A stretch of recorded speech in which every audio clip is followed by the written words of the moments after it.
सावंतवाडी बेळगाव मार्गावरील आंबोली चेकपोस्ट येथे शुक्रवारी रात्री वाहनांच्या केलेल्या तपासणीत 2,16,000 किमतीची अवैध दारू जप्त करण्यात आली।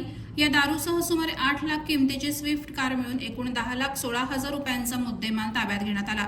तर या प्रकरणी वाहन चालक व्यंकटेश श्रीनिवासुलू वद्दी वय वर्ष 28 राहणार नागामल्ला संधू गल्ली जीके स्ट्रीट तालुका प्रदुट्टूर मंडळ जिल्हा कडप्पा राज्य आंध्र प्रदेश याला ताब्यात घेण्यात आलं असून त्याच्यावर महाराष्ट्र दारूबंदी अधिनियम कलम 65 प्रमाणे गुन्हा दाखल करण्यात आला आहे।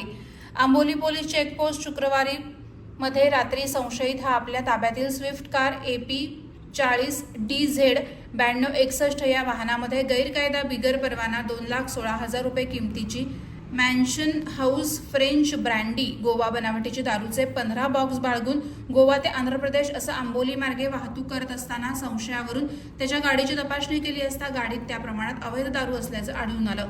यात सुमारे 2,16,000 रुपये किमतीचे मॅन्शन हाऊस फ्रेंच ब्रँडी असे इंग्रजी लेबल असलेल्या गोवा बनावटी दारूच्या काचेच्या 750 मिली मापाच्या प्रत्येकी 12 बॉटल प्रमाणे एकूण 15 बॉक्स असून त्यामध्ये एकूण 180 काचेच्या बाटल्या असून प्रत्येक काचेच्या बाटलीची किंमत 1200 प्रमाणे मुद्देमाल आढळून आला। तर स्विफ्ट कार मिळून एकूण 10,16,000 किमतीचा मुद्देमाल ताब्यात घेण्यात आला। सदरची कारवाई प्रभारी अधिकारी सहाय्यक पोलीस निरीक्षक संजय कातिवले यांच्या मार्गदर्शनाखाली पोलीस हवालदार दत्तात्रय देसाई, दीपक शिंदे, मनीष शिंदे, राजेश नाईक यांनी केली।